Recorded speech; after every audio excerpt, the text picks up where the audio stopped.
Notre histoire commence par celle d'une famille pas vraiment comme les autres. À première vue, c'est une famille d'oies cendrées, nos bonnes oies d'Europe. Nous sommes en automne. Les parents emmènent leurs 5 enfants s'installer au chaud, dans le sud.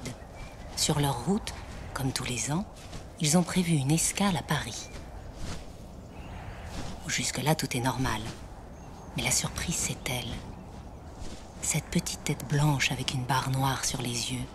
Une oie à tête barrée. Elle n'a rien à faire ici. C'est une oie originaire de Chine. Pourquoi voyage-t-elle avec cette famille européenne? Elles ont quitté la Suède il y a 2 jours et ont volé presque non-stop. Tout le monde est épuisé. Elles ont besoin de se restaurer et de bien dormir. Ça tombe bien, Paris n'est pas loin. Pour s'orienter, elles suivent des repères qu'elles connaissent. Le château de Versailles, par exemple. Elles savent que la grande cité n'est plus qu'à 10 minutes de vol.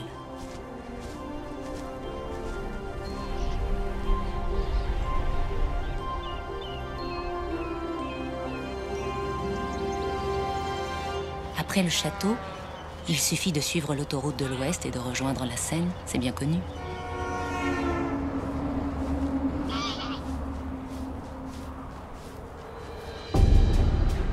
La grande cité.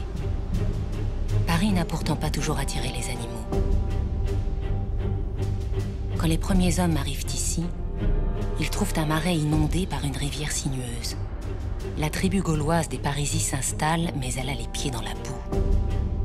En latin, lutum, la boue, qui donnera à la cité son premier nom, Lutèce. Leur premier objectif, éloigner le monde sauvage. Alors ils défrichent, ils assèchent, ils construisent des digues, ils accumulent des couches de pierre et de ciment. Plus d'arbres, plus de plantes. Pendant des siècles, il n'y a plus de nature à Paris. Pour les animaux, la ville devient invivable. Ce n'est plus le cas aujourd'hui. Bien au contraire, la cité est redevenue une terre d'accueil pour ceux qui tentent l'aventure. Première étape pour notre famille de voyageuses, le meilleur restaurant gastronomique de la capitale. À l'ouest de Paris, l'hippodrome de Longchamp. Venir déjeuner à Longchamp, c'est une véritable tradition familiale. Phase de descente, position d'approche, préparez-vous pour l'atterrissage.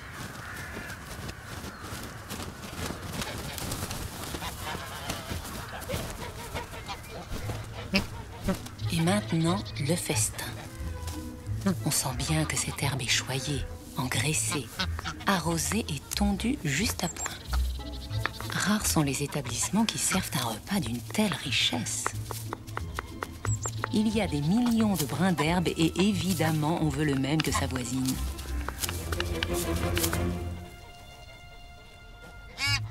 Petite chinoise est probablement une fugitive. Ces oies à tête barrée sont importées d'Asie et vendues comme oiseaux d'ornement pour décorer les parcs. Elle est née en captivité. Un jour, elle a dû voir cette famille d'oies sauvages passer au-dessus de sa tête. Elle s'est évadée. Ce que les oies n'ont pas calculé, c'est qu'il ne faut pas arriver dans ce resto-là un dimanche.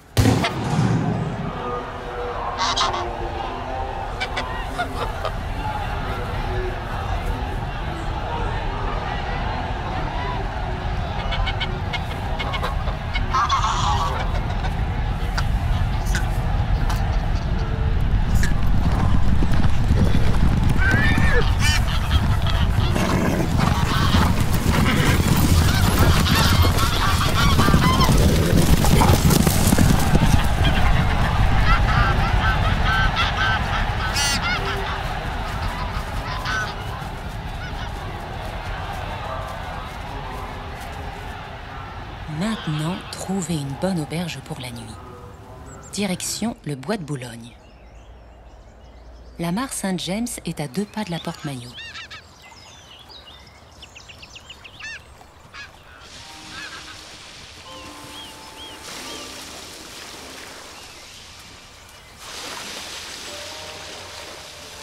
C'est un gîte de première qualité.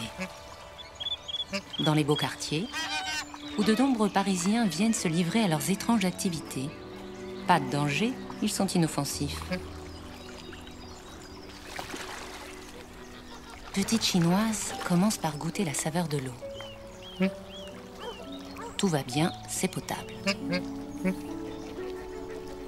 Visiblement, nos oies ne sont pas seules à connaître cette adresse.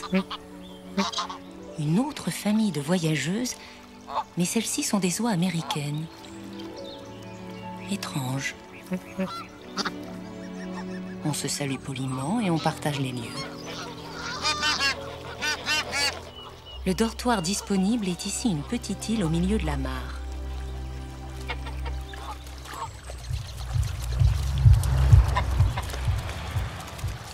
Pour commencer, une bonne sieste. Et sur une patte, s'il vous plaît. Comme ça, l'autre est bien au chaud. L'histoire de Petite Chinoise pourrait ici se poursuivre normalement. Mais ce serait sans compter sur les hasards de la vie. Là-bas, sur l'autre berge, une autre tête barrée.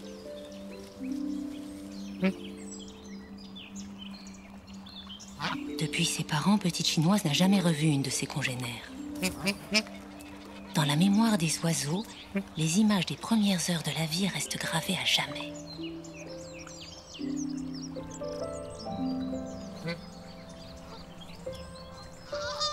Les oies à tête barrée vivent naturellement entre l'Inde et la Chine. Chaque année, elles franchissent l'Himalaya à 10 000 mètres d'altitude. Capables de voler presque sans oxygène, elles sont, avec les grues demoiselles, les oiseaux qui volent le plus haut au monde. Par quel mystère ces deux oies déracinées sont-elles attirées l'une vers l'autre?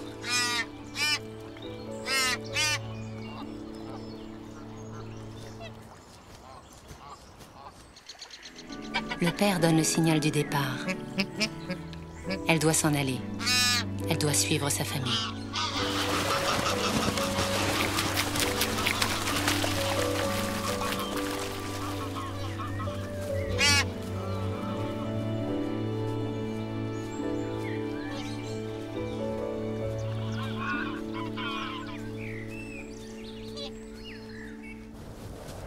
C'est parti pour les grandes vacances dans le sud.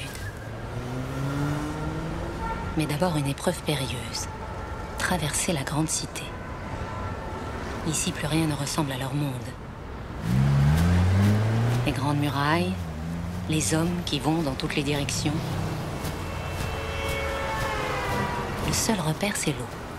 Suivre la Seine, ne pas s'en écarter.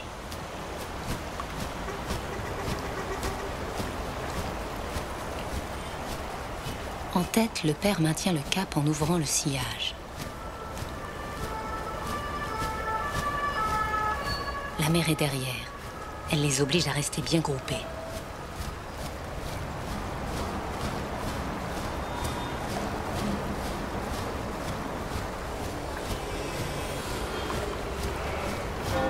Mais Petite Chinoise est à la traîne.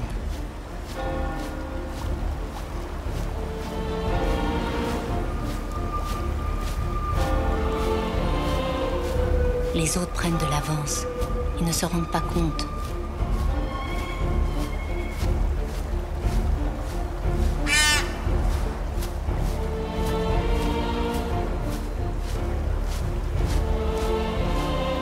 La voilà qui change d'avis. C'est plus fort qu'elle. Elle doit retourner d'où elle vient.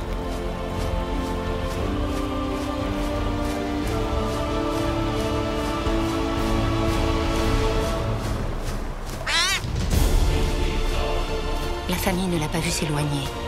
Ils veulent sortir de la ville au plus vite.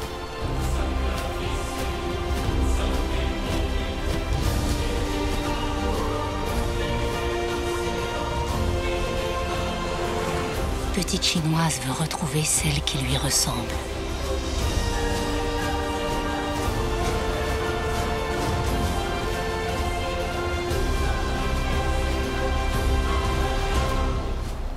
Elle a un GPS dans la tête. En une fois, elle mémorise son trajet, photographie tous les repères qui le jalonnent, les quais, les boulevards et même les monuments. Elle peut naviguer comme si elle lisait une carte. Le bois de Boulogne? Trop facile.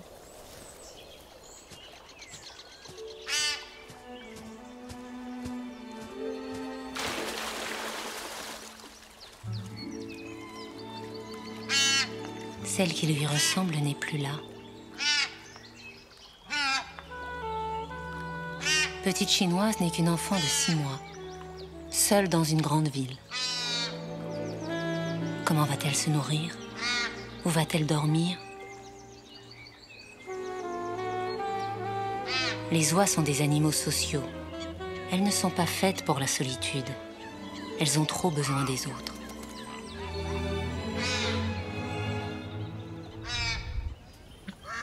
En revanche, de la compagnie, on en trouve, même si on ne l'a pas voulu. Voilà quelques heures qu'un drôle de monsieur semble lui porter un intérêt certain. Mais qu'est-ce qu'il a à tourner comme ça? Il n'a pas l'air de bien comprendre la situation. Ce petit monsieur est un colvert, pas une oie. À Paris, les lois de la nature sont parfois légèrement modifiées et on est obligé de composer avec de drôles de gus.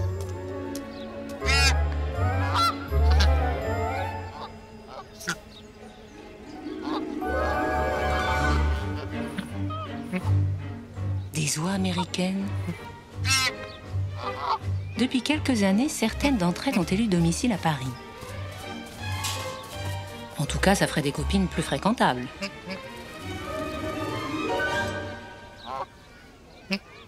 Vont-elles l'accepter?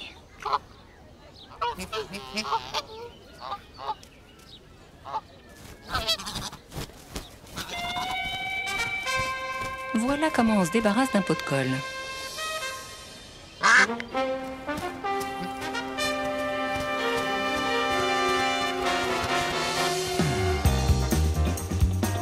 Ces Américaines sont devenues de vraies Parisiennes. Pour manger, pour dormir, pour se balader, il n'y a plus de problème. Elles savent où se rendre en toute saison.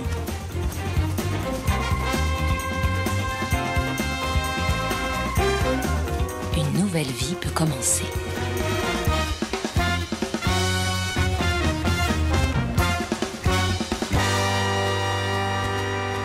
Et pour se déplacer, toujours la Seine.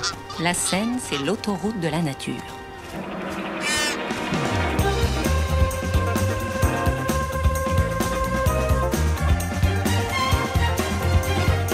Traverser Paris en 2 minutes, ça fait rêver, non?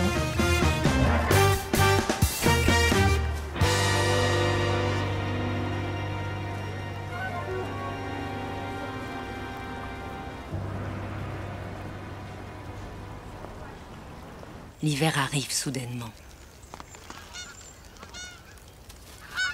La plupart des sédentaires sont habitués au grand froid. Mais pour Petite Chinoise et ses 2 amies américaines, c'est tout autre chose.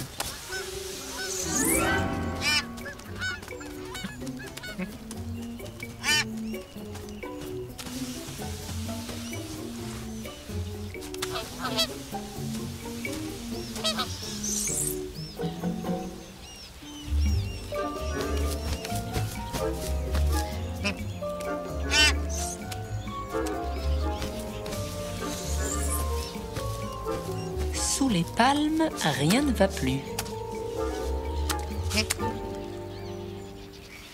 Les plantes dont elles se nourrissent sont devenues inaccessibles. Leurs congénères ont appris à déserter l'hiver en accomplissant leur migration vers le sud.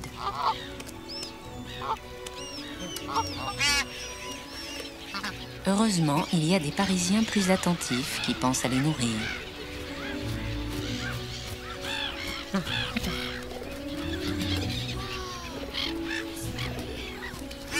Quand le thermomètre tombe en dessous de 0, de nombreuses espèces viennent aussi se réchauffer dans la capitale, car il y fait toujours 4 ou 5 degrés de plus qu'à la campagne.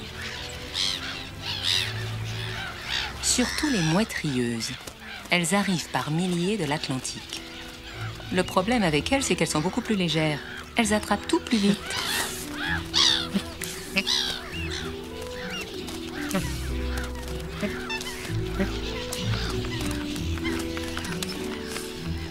Monsieur Cygne ne fait plus le mariole.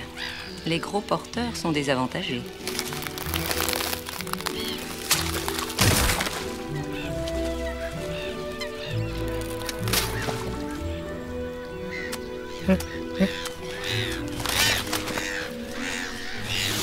Petite chinoise aussi est trop lourde.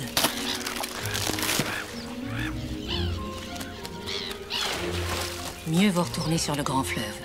Lui, il ne gèle jamais.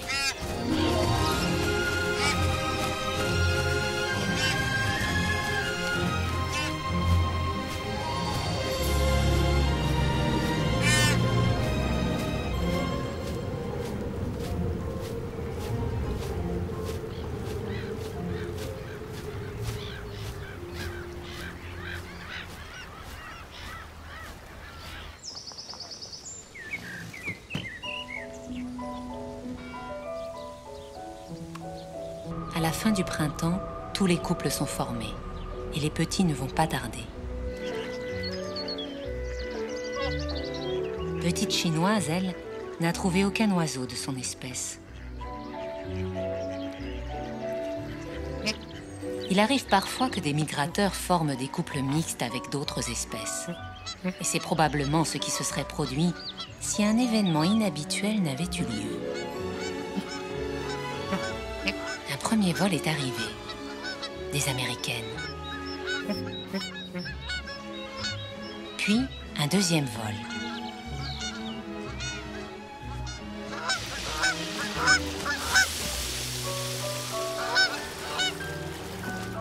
En quelques minutes, c'est comme si toute l'Amérique avait débarqué. Ce n'est pourtant pas un hasard. Ces oies-là ont depuis peu changé leurs habitudes. Elles viennent dorénavant se reproduire à Paris.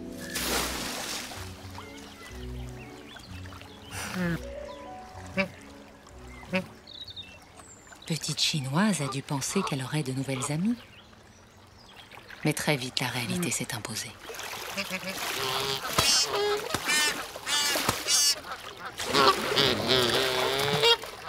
Elles ne veulent pas d'elle.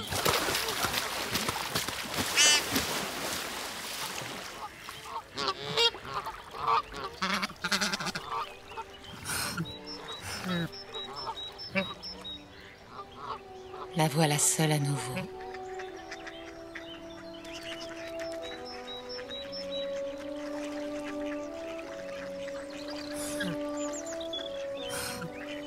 Il y a bien le gang des colverts, mais ce sont de véritables dérangés du sexe. Quand ça leur prend, ils s'y mettent à plusieurs pour harceler une jeune femelle.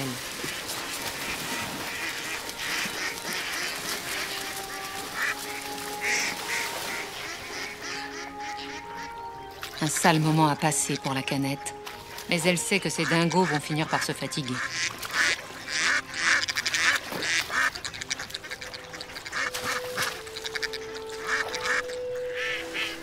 Heureusement, la doyenne de la mare, Madame Khan, a su trouver une parade. Elle a pris 2 amants.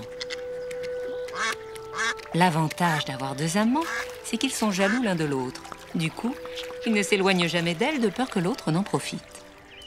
Des gardes du corps. Maline, la Khan.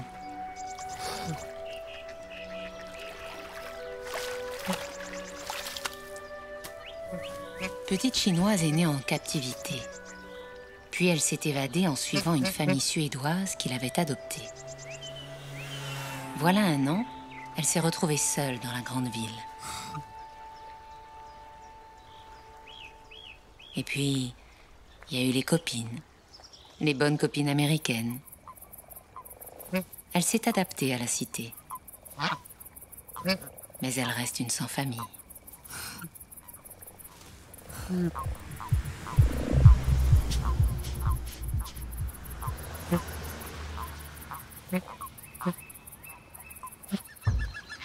Ce matin, un nouveau vol est arrivé. Des Suédoises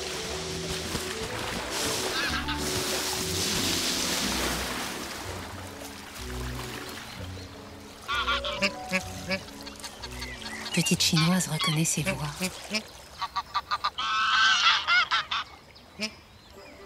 C'est sa famille adoptive.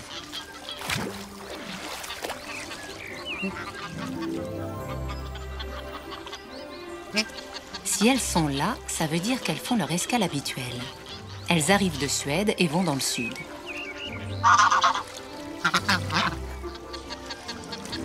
Une année s'est écoulée. Petite chinoise peut repartir maintenant.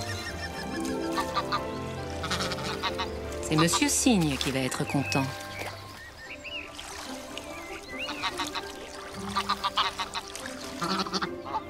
Bye bye les Américaines.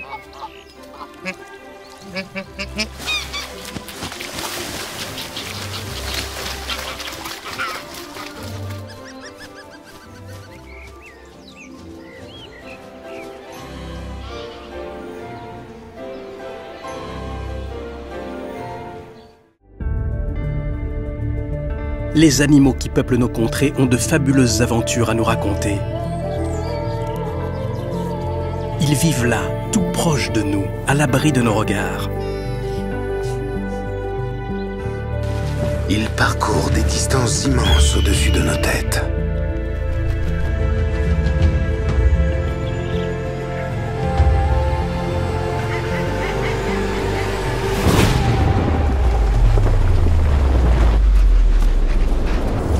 Ils s'entraident et se lient d'amitié. Des hommes et des femmes partagent leur vie.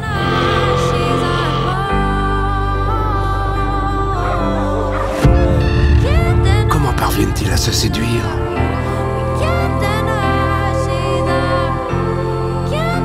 À éduquer leurs petits, à conquérir des territoires.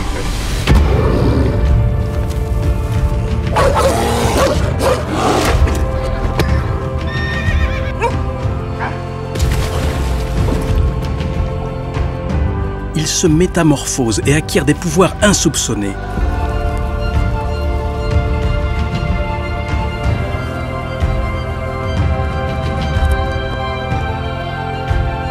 Des cimes des plus hautes montagnes jusqu'aux rives de nos océans.